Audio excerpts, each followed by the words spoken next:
Hello, everyone, and welcome to Iron Age Media. Today, we'll be talking with Cirsova Magazine, and this is my first video interview, or really my first live interview of any kind. So, I just wanted to preface this after having watched and tried to transcribe some of our discussion. It's a great discussion.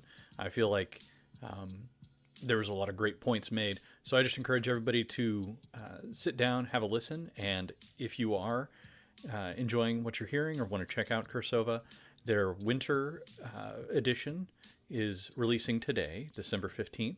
So go check it out.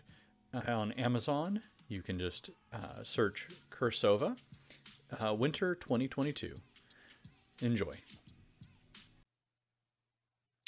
Today we've got Alex with Cirsova Magazine, and I'm going to be going through a couple of quick questions for him. First off, I just wanted you to give us a quick introduction to, who you are and what you do. Hey, how's it going? Thanks for having me on. I am Pete Alexander of Cirsova Magazine. We are a publishing company that focuses on adventure fiction, sci-fi, and fantasy. We have been publishing our flagship magazine since 2016. Earlier than that, we got our start as part of the OSR gaming blog sphere, but the last several years we've been mostly focused on fiction and pulp. We've put out over 20, as of the winter issue, we will have put out over 25 issues of the magazine.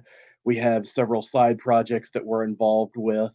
We published The Collected Adventures of Mongoose and Meerkat by Jim Brayfogle. We've published another number of anthologies by Misha Burnett. And we are the current publisher for Michael Tierney's Wild Stars. Very cool. I knew about the magazine and I'd seen some of your other projects that you were working on, but I wasn't aware that you had so many irons in the fire currently. Yeah, we've had a lot going on lately. I I was gonna I was gonna say I've got a couple questions I'm gonna go through, but that does kind of tie into one of my questions further down the line. But uh, to start with, like what inspired you to get into doing this per se? I know you said you started out kind of in the OSR blogosphere, but did this grow directly out of that, or was it something that you'd always wanted to do? Yeah, it really did grow out of it a lot because it was around 2014, 2015 in there. Uh, we we were hitting up a lot of older science fiction pulps and stuff like that. We were doing a lot of reading kind of in tandem with what Jeffro Johnson was doing with his Appendix N series.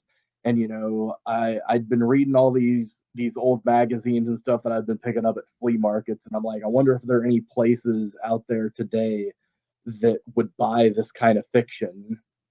And Hmm. I looked around, and there were a couple places that were kind of doing the sort of stuff I was interested in, but not really. I mean, you have Heroic Fantasy Quarterly, which was one of the few mainstays, and we've actually had some significant crossover early on with a few of their authors.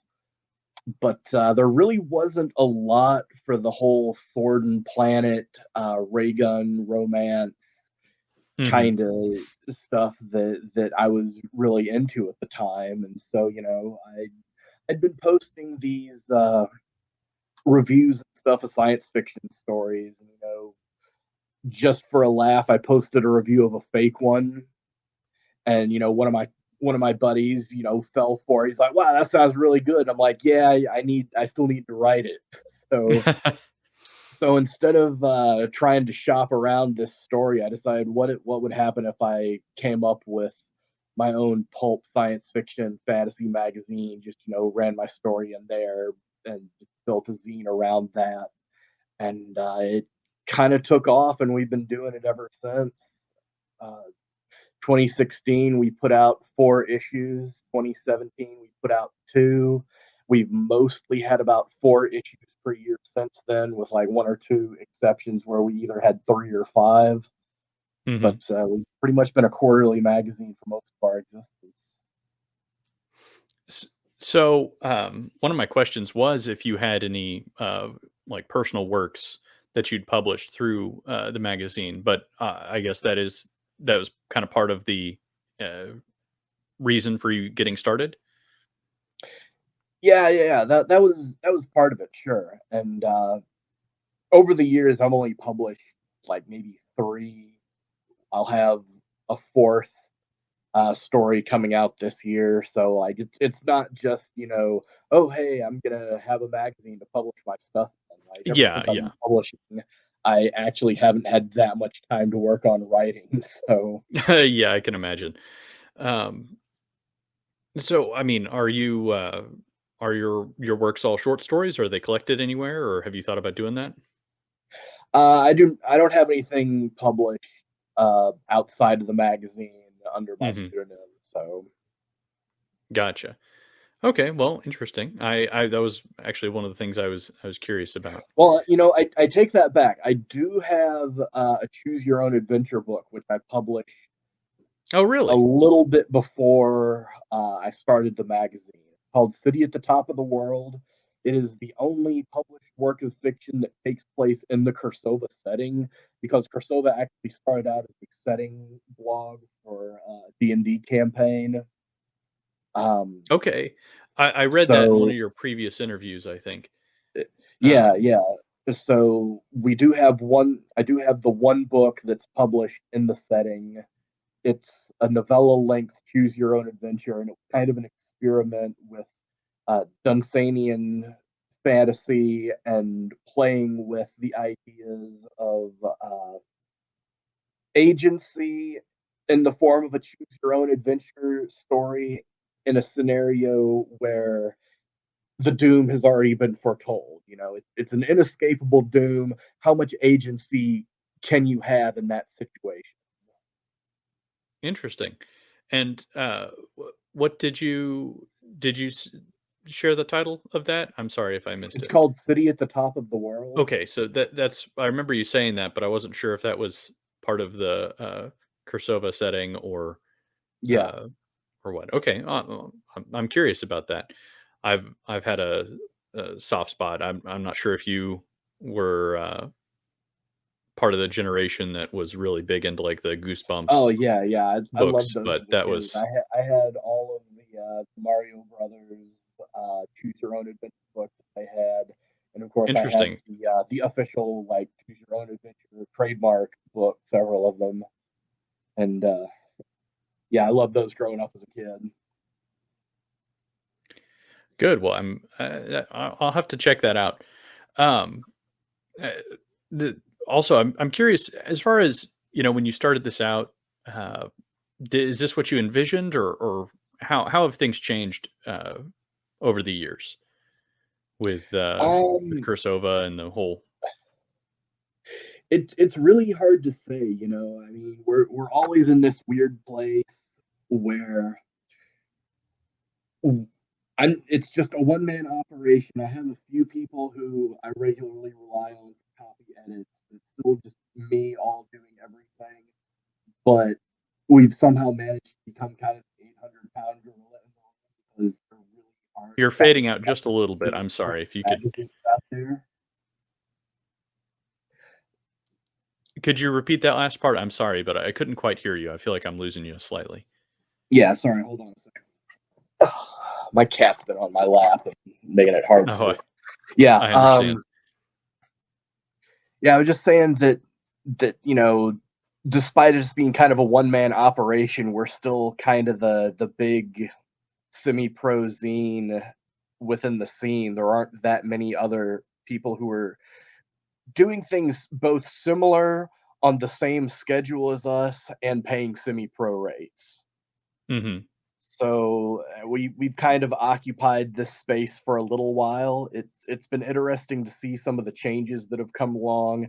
In the last year or two, there have been a few boom titles, but we haven't really seen a lot of markets open up to where it feels, as far as our authors are concerned, like there is a real market for the kind of fiction that they do and that we publish still, you know? 'Cause, I mean, basically, if you write a story that you wanna publish in Cirsova, either we're able to buy it or we don't have room and you hold on to it till next year because there still really aren't enough places buying action, adventure, romance, sci-fi, and fantasy. Hmm. So, this is kind of a side note, but in terms of within the space, uh, have you seen kind of more of a trend, like positive trend? You said you'd noticed some boom titles here and there, but there's still not that. Do you see that changing? It's really hard to say because, you know, as an editor, I'm constantly reading everything that I'm sent. I'm trying to still read for fun and pleasure on top of that, but it Yeah. makes it really hard to check out everybody else in the sphere, like what everybody's doing. But honestly, a lot of the new publications I've read, I haven't been especially impressed with yet. I mean, some of them have some really great editorial statements, and like I really want these guys to succeed and do well, but just I haven't cared for some of the fiction that I've read. I do have to give a special shout out though to Bryce Beatty of Story Hack, who's been doing this almost as long as we have. I haven't had a chance to read nearly enough of his stuff, but that's one of the few magazines where like I read stories and I'm like, yeah, if somebody had sent this to me, I would have bought it. Very And cool. you know, it's always good to be able to see that because that means that if I don't have the space and budget for an author whose stuff I love, I can be like, "Look, I can't do anything for this right now, but I know a few places where it might be a good fit." Hmm. But Do we're you? still at sort of a point where, you know, it's like the pools of Bethesda, man. Like, it's there for a minute, and if you miss your window, it's gone till Hmm. next time. And so, Yeah. like I said, you really don't wanna have people holding on to these fantastic stories for an entire year just because you're the only one who they think will publish it, but you're only open 7 days out of the year, and you've only got, like, Yeah. 200,000 words that you can squeeze everything into. Yeah, I can imagine. Do you feel like the work you've been doing has uh, created any waves within the pulp and kind of the space that you're operating in, which is, I guess, really short fiction? Or how would you describe the space that you're working in, first of all? We're what we're working in is definitely, the short fiction space. Hmm. There is a lot of crossover interest between what we do and various sub-movements within the pulp revival spheres, whether it's the pulp revolution, the pulp rev, or even some of the newer Iron Age stuff. But, you know, like, Hmm. we've always kind of been doing our own thing a little bit. You know, we've never really been part of any of the movements. You Yeah. know, like for a while early on, there were people who were really concerned and saying it's like, "Oh, this is really bad for the pulp rev because Persova's being closed submissions for their second year." And I'm like, that's because I don't have money to put out more than 2 issues." Yeah. And at that time, I don't think we had published but maybe 1 or 2 authors who had claimed the pulp rev title as, you know, part of their identity as authors. So Hmm. and even today, like there are a bunch of people who are part of the pulp rev movement whose works that we have not published, Hmm. just because, you know, they've got other things going on, or, you know, we've published some of their stuff, not all of their stuff. Like it's a pretty big space, even though like it's not like a huge space, Hmm. but there's room for growth for everybody around us. Yeah, I've always So felt that. Uh, Go ahead. yeah, I was just gonna say that. So to your earlier point, I mean, we've made waves, and that, you know, we have a lot of excitement about us.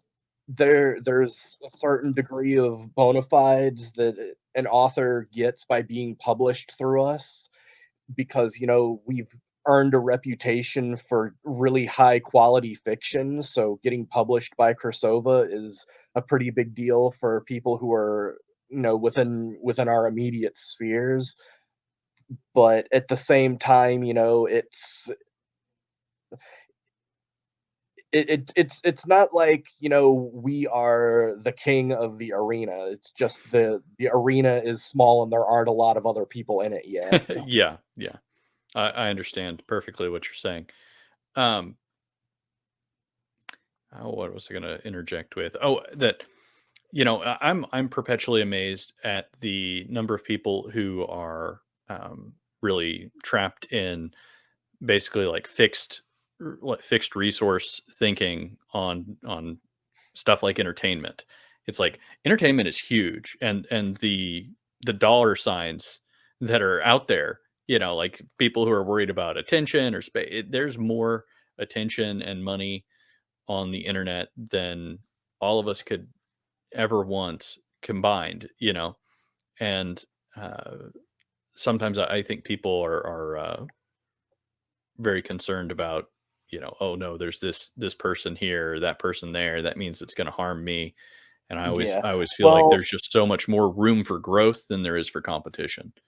yeah, what I think one of the issues that I've observed over the years is that the sphere is still largely made up of writers. There aren't a whole lot of dedicated readers, and time is even though, yeah, we're talking blue ocean if we're looking at, everybody out there and all Hmm. that entertainment dollars, but time is a finite resource, and there are enough people within our spheres who are creating content that a dedicated reader who bought everything that, we put out, and that people who I could just, name off the top of my head are putting out, they might not be able to consume all of that media within a reasonable amount of time, so Sure. there gets to be the sense is like, well, if I pick up this guy's book, I'm not gonna have time to read that other guy's book because I already have these other 4 people who I like's book on my to be read pile that I haven't gotten to yet.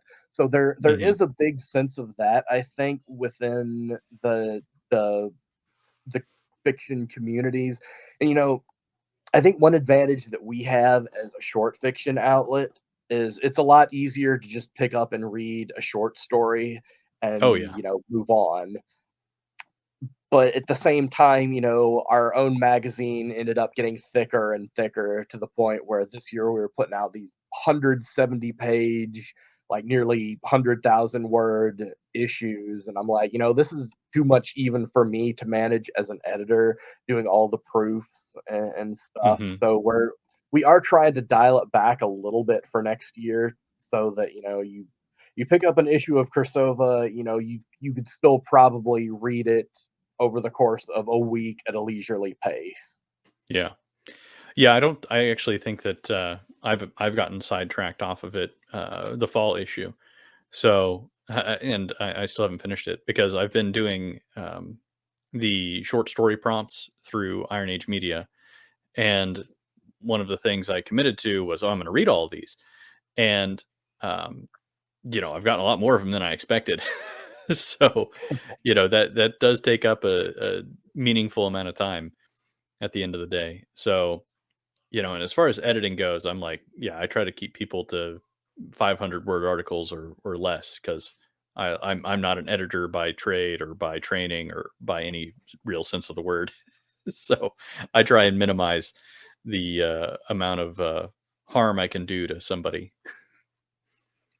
Yeah, and one of the reasons why we don't post as many reviews is just because I've got so many things going on that if somebody sends me a book to read, I don't know when I'll get a chance to read it. Like if it's one of our contributors or somebody who's a personal friend, yes, I will definitely Hmm. try to read and review the book. But a lot of times it's like I would love to be able to give you feedback, but I've got 3 manuscripts on my desk that we're looking to publish or purchase, plus all the stuff that my friends have sent me, plus all of the books that I had that have absolutely nothing to do with Cirsova and what I'm doing that I need to read. So Yeah, I quickly see how it could get out of hand just as being very, very new in the space myself. Um, yeah, and reviews, I always, you know, I've said that I don't want Iron Age media to necessarily be a like a hug box where everything's good all the time and there's nothing bad that ever happens, or but I also don't really want to get into the habit of posting reviews that are really extremely negative towards a work, because I sort of feel like there's only so much attention you can give things. And even if you're giving something negative attention, like if you don't, like kind of the a bad review is just one that doesn't get written in some ways. Not to say that there aren't places for that, but I think it does take a fair amount of effort, because you want to sometimes, at least personally, I want to balance when I'm being cynical yeah, myself about something and when it's personal the taste and when it's like objectively bad. you know. yeah. Like, one of the big things that the various communities that we've seen are just completely starved of are outlets for reviews of fiction, people discussing the actual fiction. That's something I've Hmm. kind of tried to harp on to our own readers. Like, it's great that you think Kursova is awesome. It's great that you think I'm cool and I'm based and you love my hot takes and stuff. But really, what I need you guys to be talking about it is stories. Like, what stories are you liking? Who's getting you excited? Like, we're coming up on the final arc of Mongoose and Meerkat here. Like, post your speculations about the characters. Like, we Hmm. need we need people talking about stories. That was what made the old fan communities really tick. You always saw the old letters to the editor, the letters columns where everybody would like write in and be like, "This story was great. This story deserves a brickbat. Give me more by this guy." That's Yeah. really the kind of feedback that editors need. Like, I was kicking myself just this year after our submission period. So I'm like, all right, I got this story by this author who I'm friends with. I really like. I really like this story, but I just don't have space to run it. We'll talk about it next year, maybe. And then a few weeks later, I hear it's like, oh, I really love stories about the character, blah, blah, blah. I can't wait to see more of his adventures. And I'm like, damn it. Yeah. Yeah. I I think that just based on my limited exposure, I think that there are a lot of authors that are almost kind of writing to authors, and there's really not as much. Now, mind you, it's difficult to build fandoms around just a short story or two, or I mean, there's just less content to chew on, essentially. Yeah. And I think that, like, one of my goals is to try and like foster fandoms of some of these more I don't know, like niche genres, and help connect like different authors and bring in some just people who just like to read, who aren't interested in trying to, also do some kind of indie publishing endeavor, Yeah. because I think that people inherently have a different take and just a little bit different attitude about things, um, Because, whenever like, they're looking at it from that perspective. we've got all these great new IPs and stuff going on. One of the things that we love doing at Cursova is finding recurring characters. Hmm. Standalone stories, yeah, but it send us the same characters. I mean, we've got like the Anchor Brown series by Hal Thompson, the Darla Adeo Dance stuff by Luis Sorensen, and and several others. If we could just get to the point where those characters and just those new IPs like get fans, people who are excited about that character, that world, and get people talking about it's like, oh, when's the next story about this character gonna drop?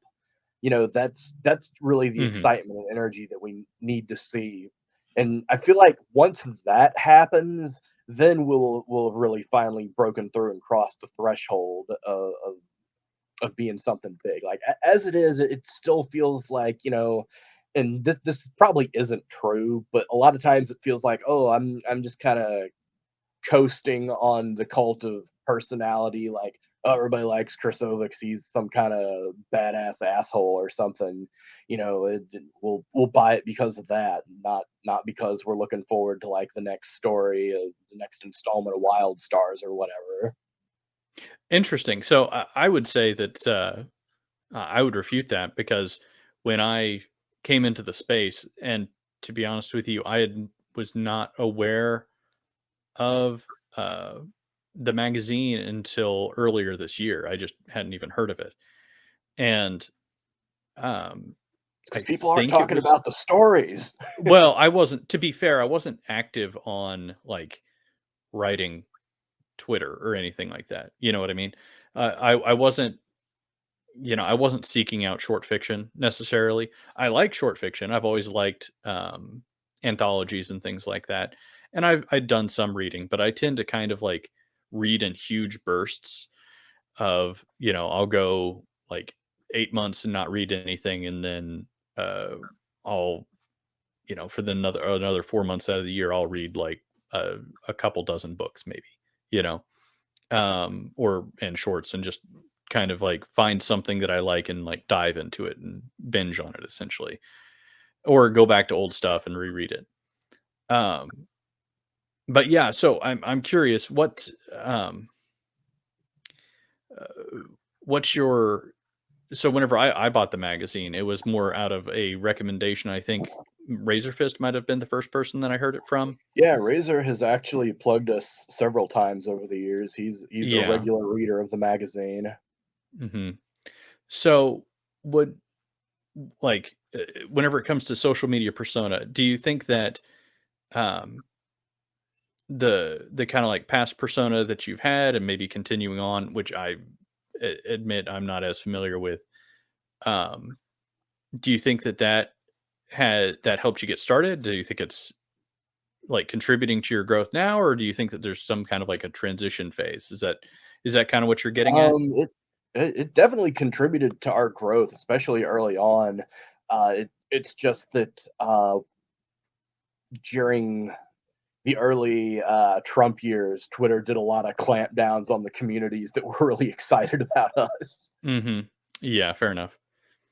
Like it's kind of weird. There was actually a large movement of dissident right wing furries who were on Twitter, and they were all really big fans of the magazine, and they plugged and supported us a lot early on. But Yeah, so we actually kind of lost some support when Twitter broke that group up and banned a bunch of them.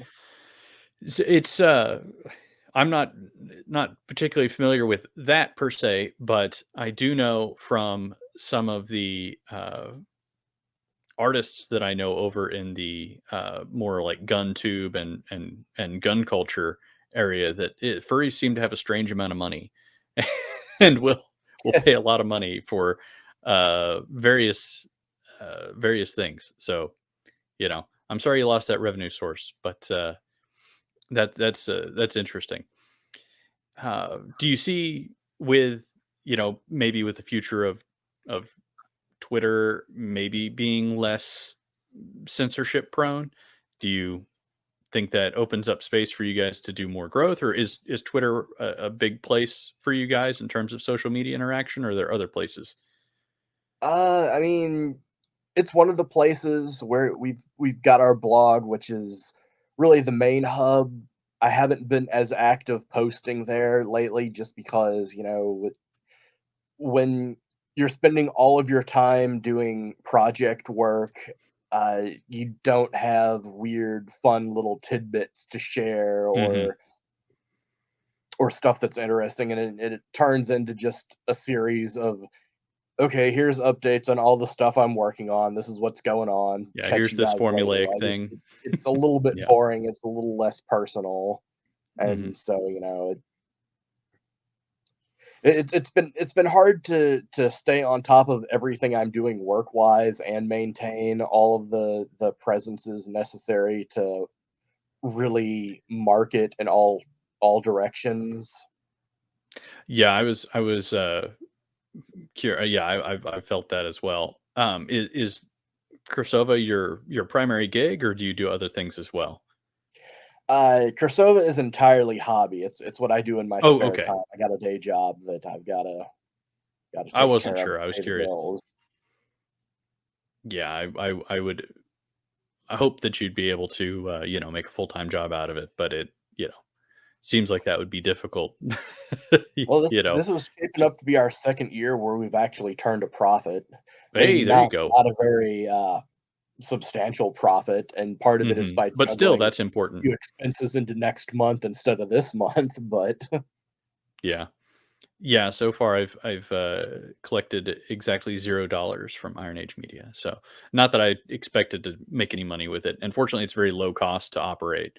yeah. So, it's kinda one of those things where, yeah, I can imagine even seeing a single, uh, dollar sign on the positive is probably a good feeling at the end of the day once you've added everything up. Yeah. Um, At least our authors and artists all get paid.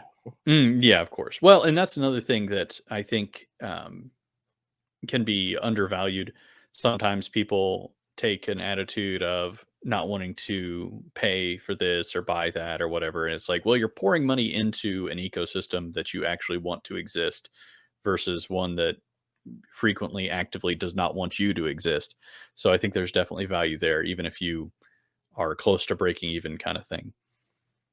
At least that's my thought process on it. Yeah, that's one of the points that we always try to drive home is that right now the fiction market as far as the monetary value on prose fiction is really, really bad. It's across the board bad for everyone. It's really hard to make money off writing. So the reason that we are always insistent on paying at least semi-pro rates is to put some upward pressure on the value of fiction. Every once in a Hmm. while, we get people who are like, "We've got this story. We just want you to publish it. We don't care if you pay us at all. We'll give it to you for free." And I'm like, I can't do that because if I can publish Cirsova quality fiction without paying you, why should I pay other people for Cirsova quality fiction? I could just get it all for free and not pay anybody. You know, that puts downward pressure on the value of everyone's written fiction, and I don't want that to happen. Yeah, I understand. Yeah, I understand that definitely. Um, what was I going to go with? Oh, have you also published some older? You've done some republishing of older fiction, Yeah, haven't you? we had a project that we were calling our Cirsova Classics line. Michael Tierney, who does our Wild Stars, has this immense, just incredibly impressive collection of pulps dating back to the early teens and a little bit before. Um, and another guy approached him because he saw some cleaned up art that Michael does, because Michael also does a lot of art restoration because he's an art historian Interesting. with a focus on pulp stuff. And so he said, uh, "You know that nobody's ever collected this story before." And Michael's like, "Well, I've got all the issues with the story in it." Hmm. And so they approached me as the to be the publisher for the project, and we found and restored a lost science fiction ray gun romance adventure written by Julian Hawthorne, the son of Nathaniel Hawthorne, who you guys might know from, Scarlet Letter, House of Seven Hmm. Gables. And this first one did really well for us. It was a huge success. Michael said that we needed to strike while the iron was hot because the last of this stuff was in public domain. This was really popular. And so we decided that we were going to collect all the rest of his all story weekly fiction. And so we put Hmm. out all the rest of Julian Hawthorne's all story weekly fiction in 3 volumes. And the Kickstarter for that did okay, but not as good per volume as the Cosmic Courtship did. And unfortunately, after Kickstarter sales were pretty abysmal for it. We just couldn't really get traction for it. Hmm. So unfortunately, that kind of killed the project because it takes a lot of time to go through these. These aren't being machine scanned; they're being hand retyped. You've got Yeah. volumes of pulps that cost between $200 to $500 a piece that you have to wreck and devalue by having them opened and taking pictures and scans of the pages. And that's hell on any copy of these magazines. And Yeah, absolutely. I'm a fan of Planet Stories. One of the reasons Planet Stories is my jam is that you can get most issues of Planet Stories between 5 and $20. If it's something like a Lee Brackett cover issue, it might be $60. But you don't feel bad about reading a copy of Planet Stories and having it flake out on you a bit, because unlike the stuff that we were scanning for the Cirsova Classics, these didn't cost $500 a Yeah. pop. Yeah. Yeah, I can imagine. Um, so you're that for now at least you're probably sticking to primarily new fiction? Yeah, we're gonna be sticking to new fiction because, even though I was really excited about the preservation aspect, there Yeah. wasn't enough reader enthusiasm to make it worth the amount of time and resources that it ultimately took to restore a lot of these pulp works. And so, Yeah. even though we had a few that were on tap that we were considering doing next, like these guys' wheelhouse is the stuff from before stuff that everybody was talking about these Yeah. days. Like one of the projects that we were looking at doing was restoring some of the semi-dual stuff that was in the public domain that the publisher had dropped the ball on, even though they were trying to do their own new modern collection. They stopped doing a bunch of them, and so our guys were like, "Well, we could do some of these." But at the same time, it's like, do you know anything about semi-dual? No. Does anybody in our sphere know anything about semi-dual? I mean, Razorfist No might have idea. heard of them because Razorfist reads more of stuff from the early 20s and teens than a lot of folks in the pulp sphere that we know. But you have these works that's like, yes, they were big deals, yes, they were classics at the time, but it's really hard to re-expose people to these works. And so just the amount of time and resources that it would take makes it so that we have to question, is it going to be worth our time focusing on this, or would our efforts be better spent doing something else? Yeah. Um, so I'm curious also. One of the things that I've seen from like Misha Burnett is the value of indie publishers. Um, what like to pitch to people who are self-publishing, for example, what do you feel like you bring, or what would you say to somebody who is thinking, well, should I try and see if this, not necessarily you guys, but any small publisher would be interested in my book, or should I just self-publish? Being able to relieve some of that burden of project management from an author Hmm. can be huge. Yeah, one of the things that keeps authors from writing is dealing with the editing, formatting, marketing, production, all that stuff. I mean, I know that ever since I became a publisher, I don't have time to work on my writing anymore. Yeah. So one thing that a small publisher can do is they can offer you support to get your book into a state where it's saleable. They can help hook you up with editors, artists. They can do the layout stuff for you.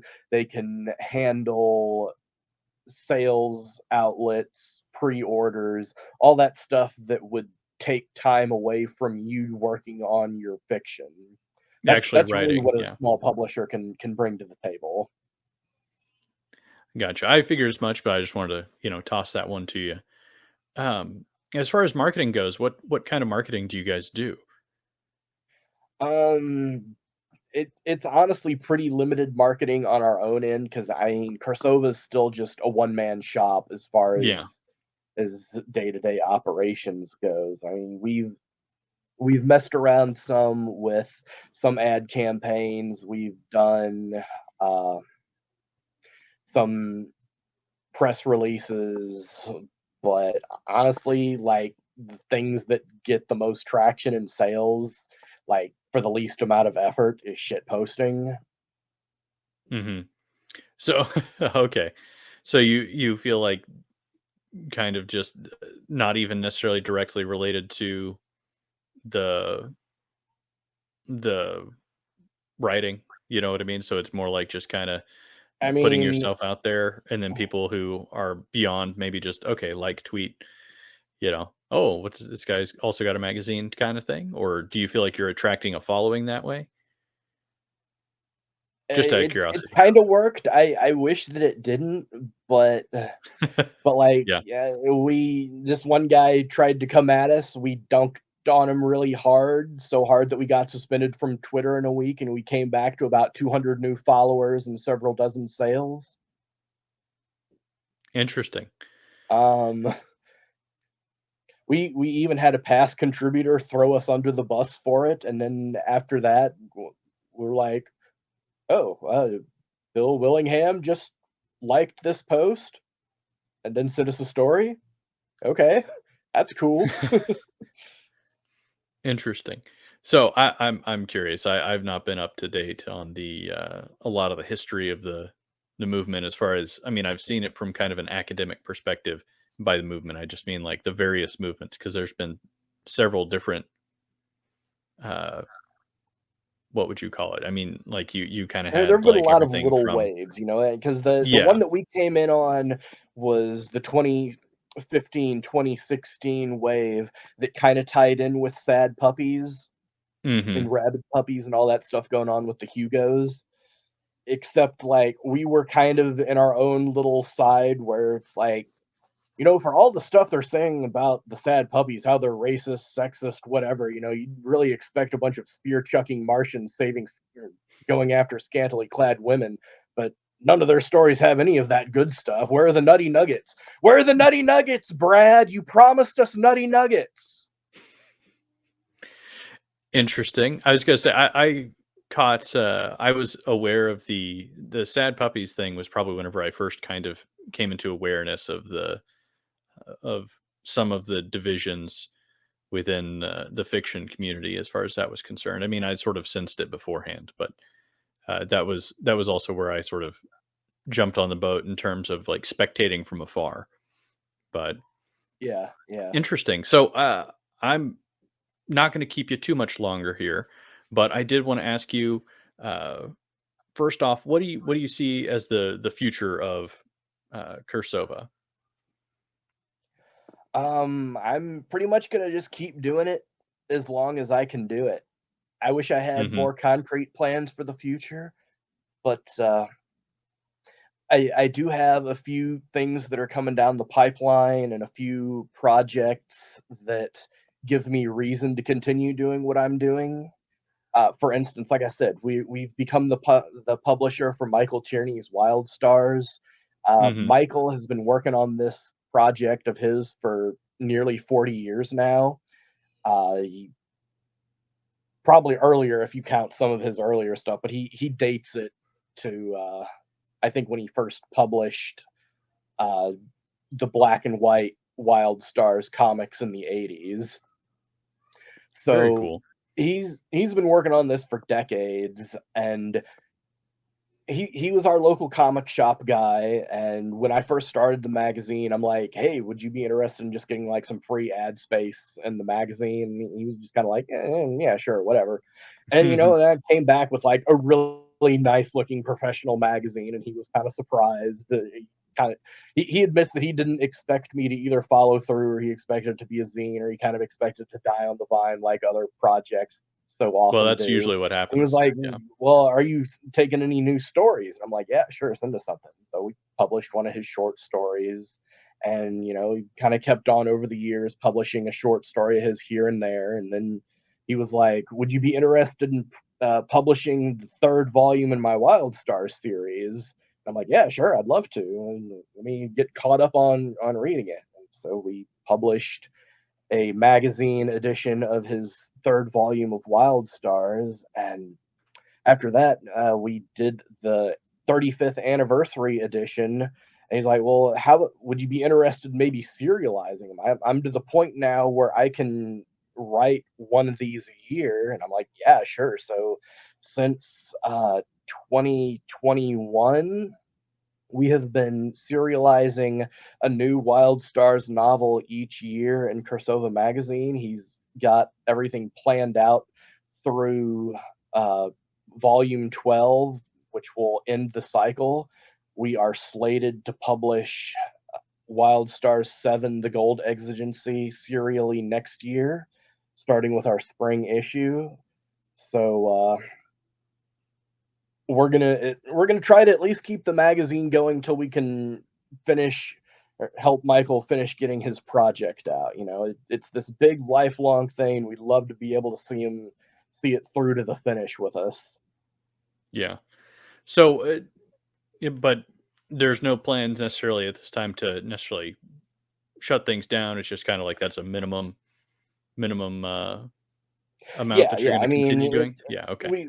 we we've always got things that are kind of around the corner. A Hmm. couple years ago, I'd been talking to myself, been like, yeah, maybe I'll dial things back a little bit once we finish publishing all the Mongoose and Meerkat stuff, because the serialization of Mongoose and Meerkat is going to end at the end of next year, and we're publishing the volume that wraps that up beginning of next year, so that people who want to get the ending sooner can get the ending a little bit sooner. But we're not gonna gyp the people who've been following Yeah. magazine only out of the ending. Yeah. Fair enough. But then the Wild Stars project came along, and that kind of pushes the horizon a little bit further. And so I'm sure that by the time we're wrapping up on whatever volume 12 of Wild Stars is, we'll have some other project that pushes things a little bit further down the line. Well, hopefully you'll hit something where you don't have to worry about pushing things farther down the line, and then it's just like, okay, we're going to do this. You know. Yeah, I So mean, I'd if love to see nothing else, that. we've decided that we've got to outlast like the haters and the ankle biters. And we've outlasted a lot of them. Like every Yeah. time some new little like new edge, new woke sword and sorcery, whatever comes along and tries to do something like that, they manage to make it one, maybe two issues, die out.